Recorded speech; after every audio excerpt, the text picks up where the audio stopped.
If you guys recall, a couple of weeks ago, there was a strange story in the news with congressmen from both sides of the aisle warning about a dangerous new Russian space weapon. Well, it sounds like that might have launched.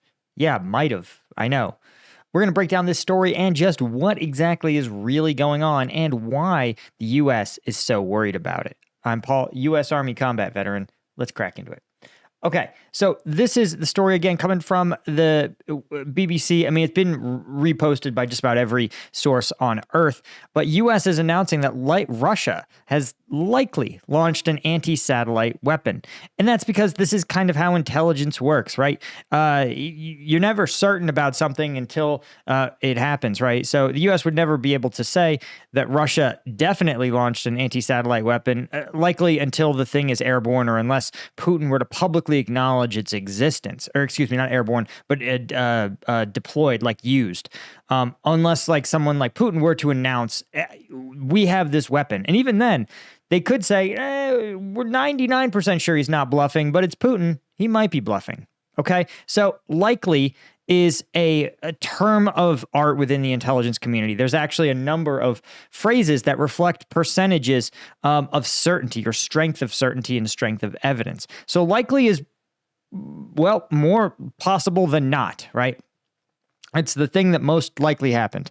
And what the U.S. speculates, again, based on likely classified evidence that they can't share, is that this satellite is capable of attacking other satellites, right? The Pentagon spokesman said, quote, Russia launched a satellite into low Earth orbit that we assess is likely a counter space weapon. This is from the Pentagon spokesperson.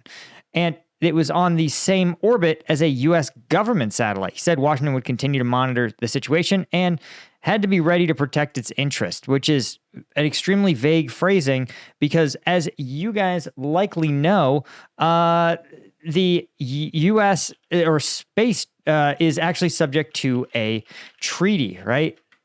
So the Space Weapons Treaty, let's see if we can find it here, has been actually in place since the late 60s. Has 115 states and another 23 countries have signed but not yet ratified it, right? And the Outer Space Treaty, God bless you, Google, right, prohibits the placement of weapons of mass destruction in orbit around the Earth or the Moon or other celestial bodies, limits the use of Moon and other celestial bodies to peaceful purposes, prevents any country from claiming sovereignty over any celestial body. Outer space is not subject to national appropriation. State parties should conduct activities in accordance with international law. State parties should regard astronauts as envoys of mankind, and state parties bear responsibility for national activities in outer space. What does all this mean?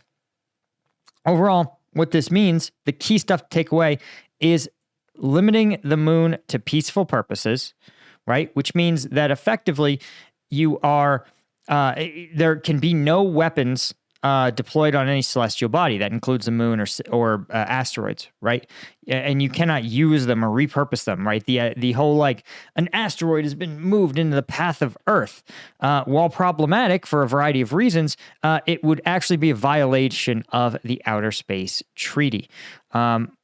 It also, by acknowledging astronauts as envoys of mankind, again, actually, you notice it grants effectively astronauts should be treated as like diplomats, right? Literally envoys of mankind. The wording isn't an accident.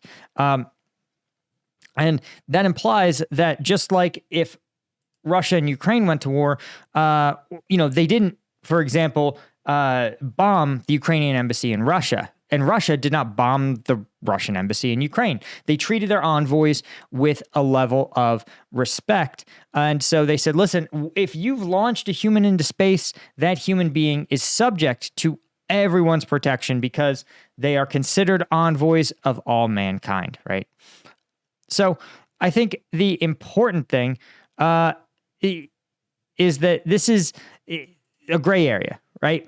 Now, here's the thing with weapons of mass destruction, right?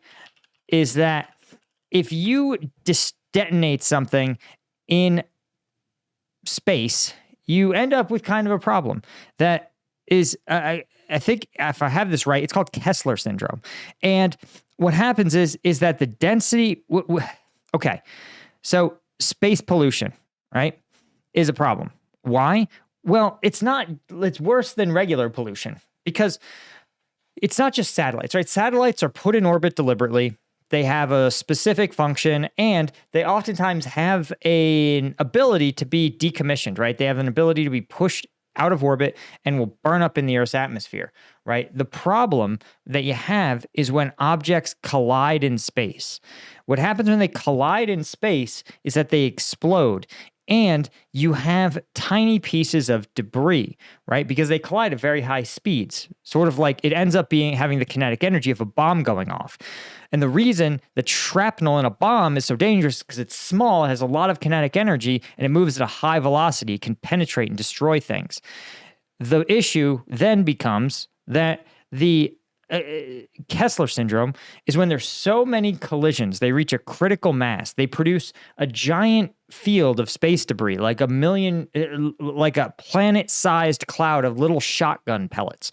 But unlike shotgun pellets, which are slowed down eventually due to air resistance, there's no resistance. These are shotgun pellets that are in orbit, a cloud continuously slinging around, rendering it almost impossible to actually safely put a satellite into orbit, which means that even an explosive as small as, let's say, a mortar shell could become a weapon of mass destruction because you would have hundreds of years, potentially, right, in which the mortar fragments would be running around the Earth, hitting other things. So maybe it would take 2 years for that mortar fragment to hit another satellite. But when it does, it explodes it and creates another cloud of debris. Now that debris is flying through space, right? And then it may take another 2 years before the debris hits 2 more satellites. And then that debris hits 4, 6, 18. Suddenly, you've got an out-of-control cascade that's effectively locked human beings into the planet. It is not a planet-destroying event, but what it is it would lock humanity into planet Earth for literally 1,000 years or more. Right? Here we go. There's actually a description of this in the 80s. The U.S. Air Force did an experimental program. If debris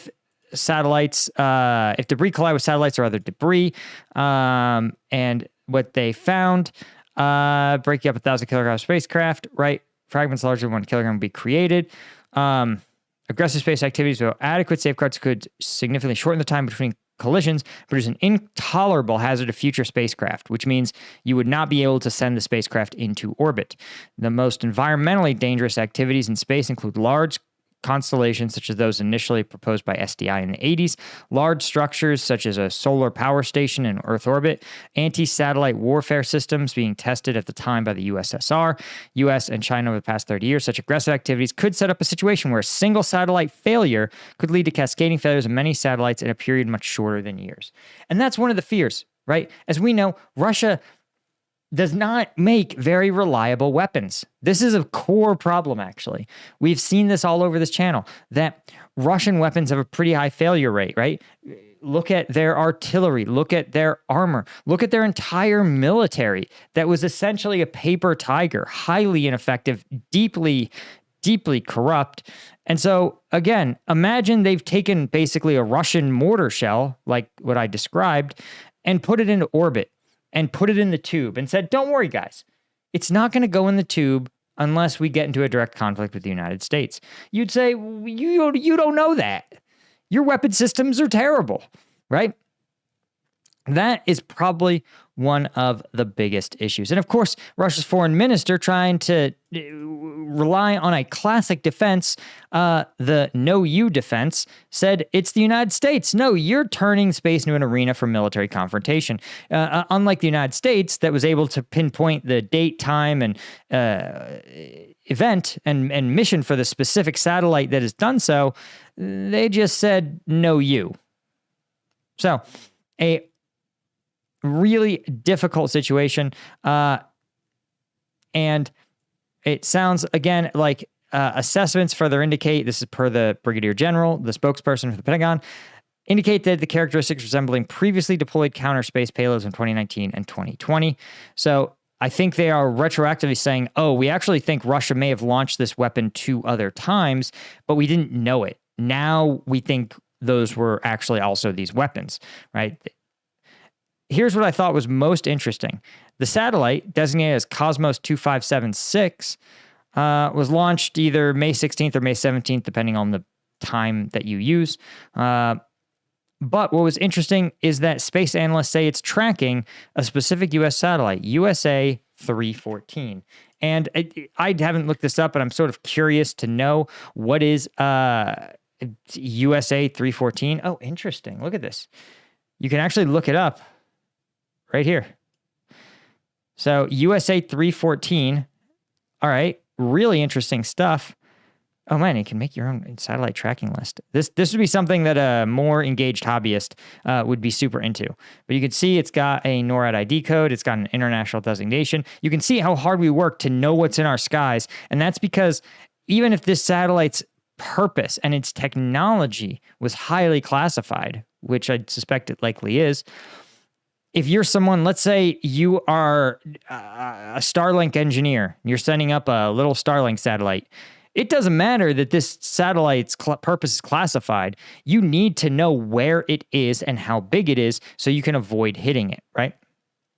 So very interesting. Okay, launched out of the Air Force Western Test Range, and you can see its orbit appears to actually place it passing directly over the Middle East, but also directly over, let's see if we can find it here, also within a pretty good range of Russia. You can see here it's passing almost directly over Moscow, and this likely, and look, directly over Tehran. In fact, this is a really fascinating passageway. Right? It covers, of course, the Gulf, Oman, Tehran in Iran, right? Keeps going past Baku in Azerbaijan, and a number of Russian sites, right? Gets very close, Arkhangelsk, Murmansk, right? And then it kind of starts to loop back around through North America, right? And then peers off or resumes its trajectory. So really interesting.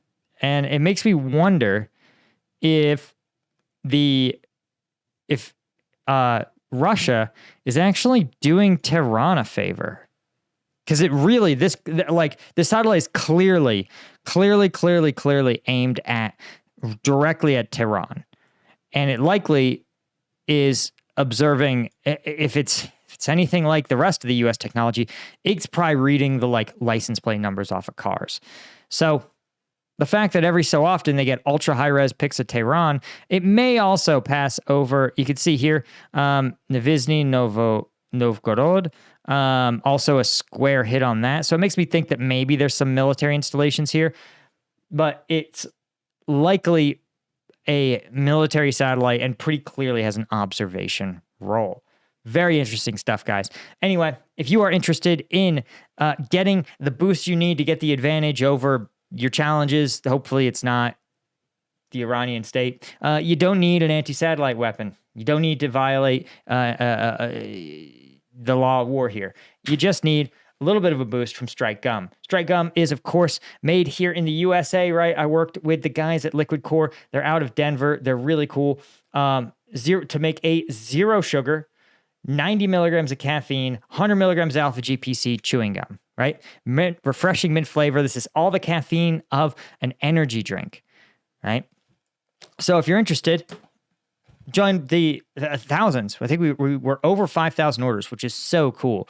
Join the thousands of people that have gone to strikegum.com. You can also get it on Amazon. In fact, we just launched our 5-pack. So if you're someone who says, I don't really want to pay $3 to just ship 1 pack of gum, and you're like, I don't want to buy a whole tray of the stuff, the 5-pack is perfect for you.